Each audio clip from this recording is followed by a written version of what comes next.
Hello, and live from Orlando, Florida.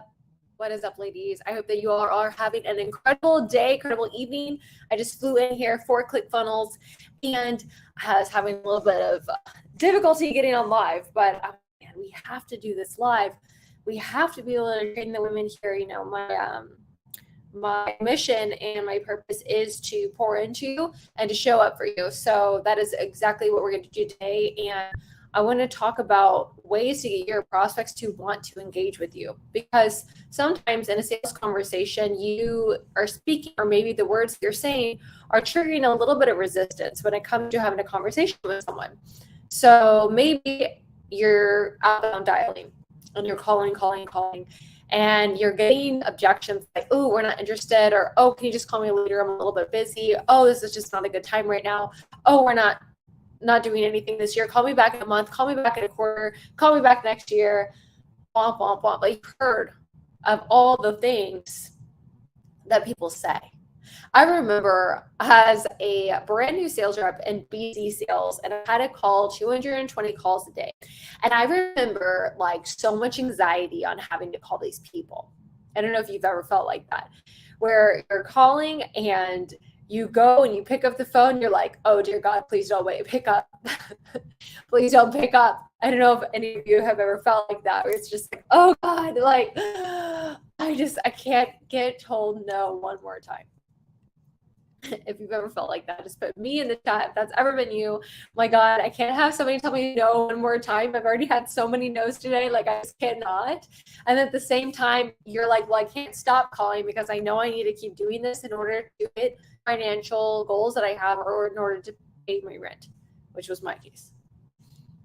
So you're at a conflict with yourself. Like, crap, like I know I need to be doing more, but at the same time, you're like, I don't want to do it because I'm so tired of not being successful with this. I'm so tired of not getting what I want.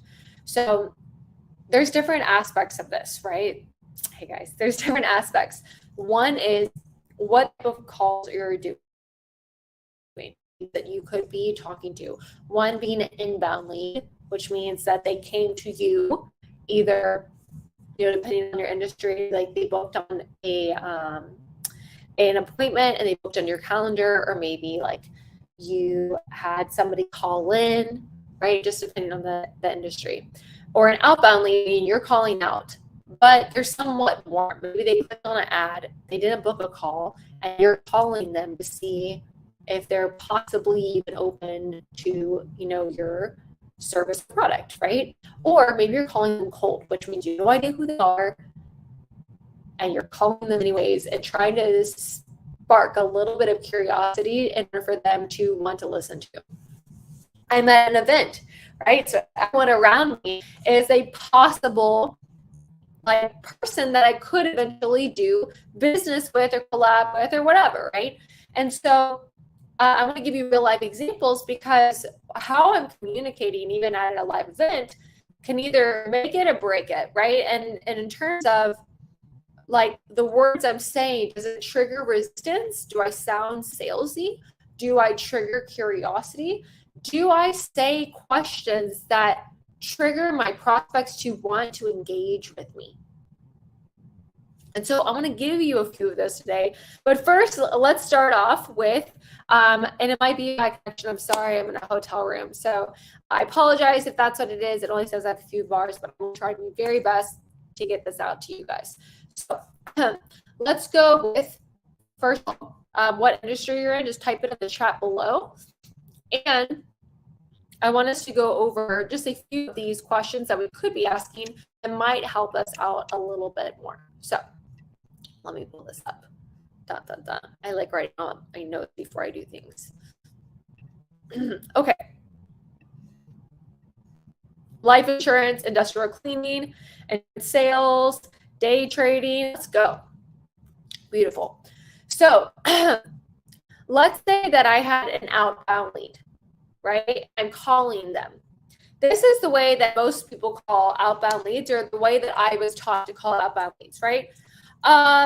Ring, hello, like, hi, Sally. Yeah, this is just Kayla. This is Kayla. The reason why I'm calling you today is because I saw that you clicked on an ad about this And I just want to have a few seconds of your time here. If you don't like what I'm saying, like, I'll hang up on myself. Something along those lines. And I feel like when I was taught that and I would get on a call with somebody, I was almost rushing to say what I needed to say as fast as humanly possible so that they get the information that they needed. And I would pray and hope to God that that information that I said might be good enough for them to want to keep listening. Telling is not selling.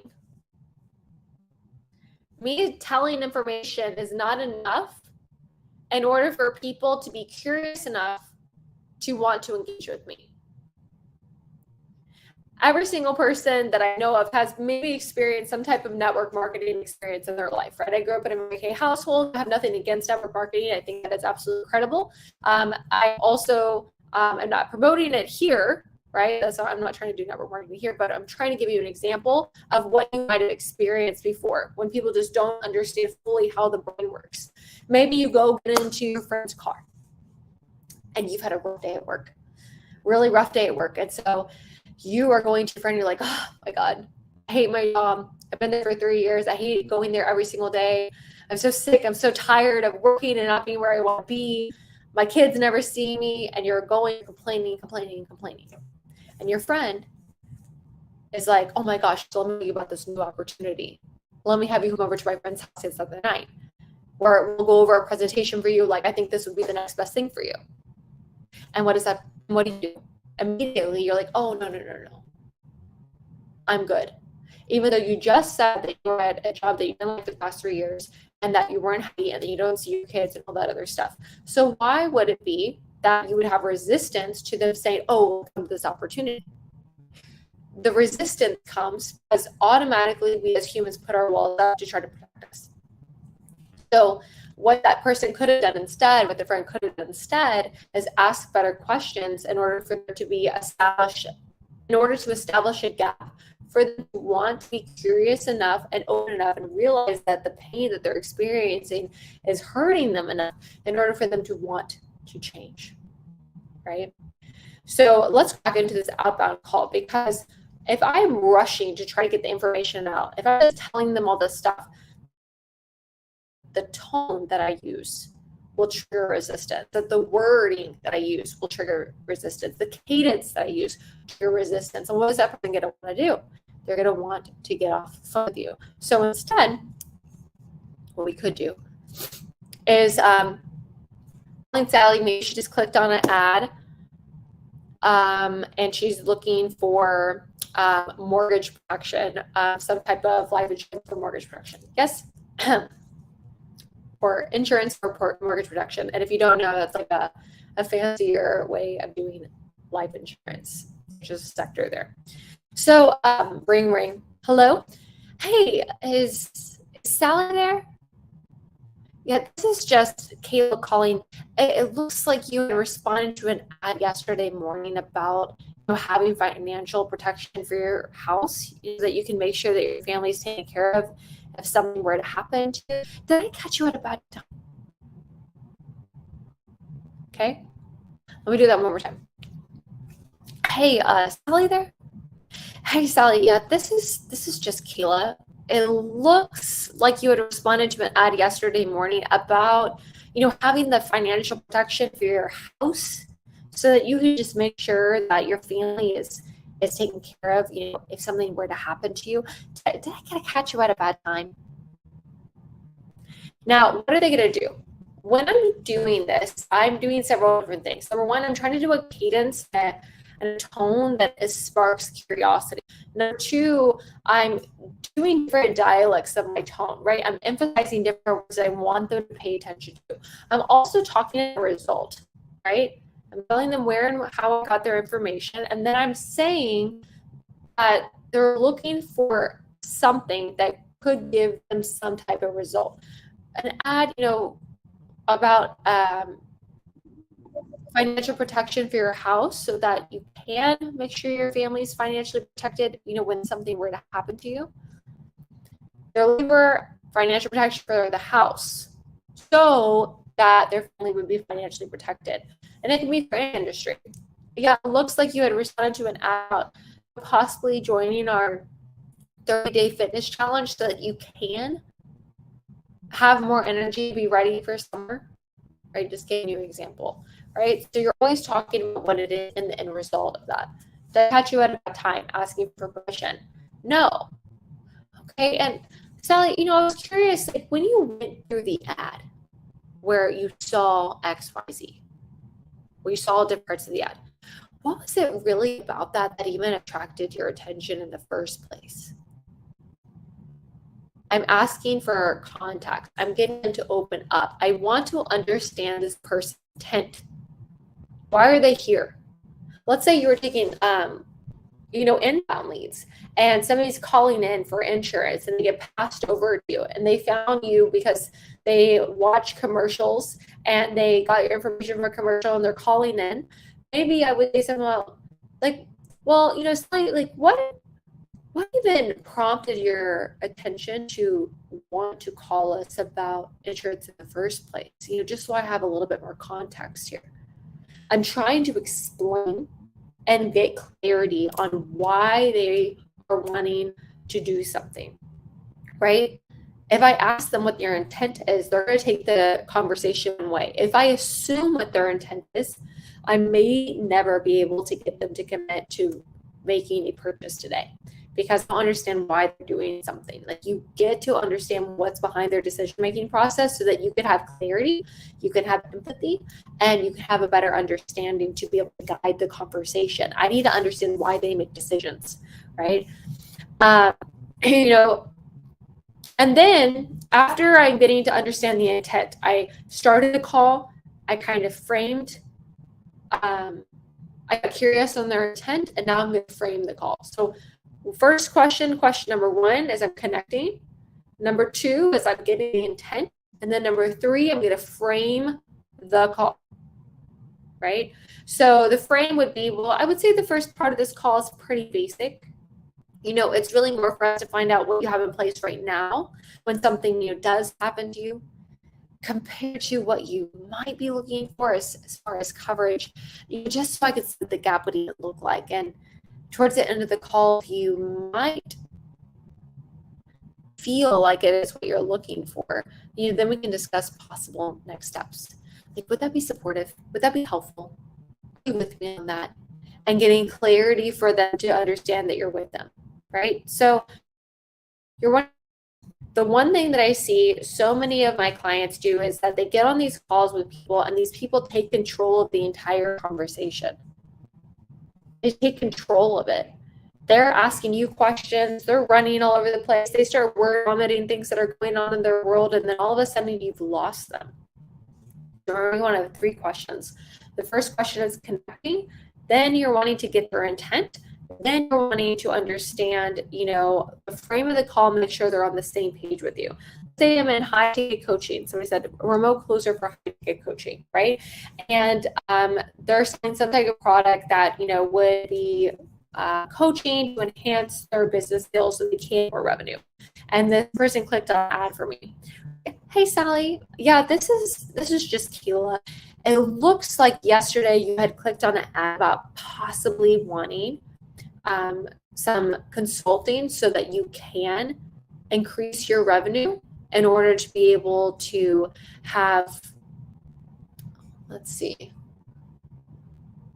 So let's say it was business consulting, and we wanted them to increase consulting with marketing so they can increase the leads that were coming in and drive revenue.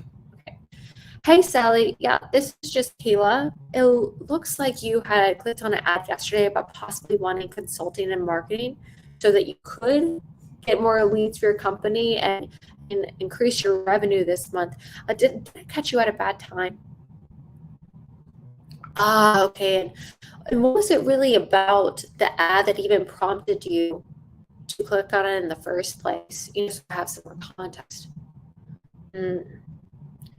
Well, Sally, the first part of this call is really basic. It's really more for us to understand, what you have in place right now in regards to marketing and your lead flow and like how your sales reps take calls, compared to actually what you're really wanting to do revenue-wise, just so I can understand what this gap, even looks like. For example, what do you have in place for marketing now? So I am in control of this conversation, right? Number one, where they came from. Number two, understanding intent. Number three, framing how this conversation is going to go. You are in control. You are in charge. You decide how the conversation is going to go, because the sale is made at hello. 9 times out of 10, the sale is made within the first 12 seconds of the call. So if you're awkward or you're trying to build fake rapport, or it's weird, or you don't know how to direct the conversation directly, to be results-based thinking from the very beginning, you're going to have issues in the call, right? So I only had like a few minutes on here. I really wanted to make sure that I could support you guys as much as humanly possible. Being that we are at a conference, I want to just make sure that my team is ready for you. So one thing that's the best way to get feedback on like what you're doing is to role play with us. So I want to make sure that you know that you can hop on a 10-15 minute role play call with us and our team. All you have to do is comment role play below or DM me that you want to role play, and we will get on a call with you, role play objections that you're getting, role play a couple of things that are happening in your script, so that you can have a little bit more clarity and have some feedback on maybe what you could possibly not know or be doing wrong, or maybe saying weird, so that we can actually help you out, right? And like, again, our mission is to help as many women as possible feel powerful and in control. Like, I don't want you to have the experience like me, where I looked at the phone and I wanted to puke and I didn't want to get up. But at the same time, I knew that I would have to do this in order to take care of my family. Like, I don't want you to be in that position. So I honor you. Message me role play. A few people here comment role play. Awesome, guys.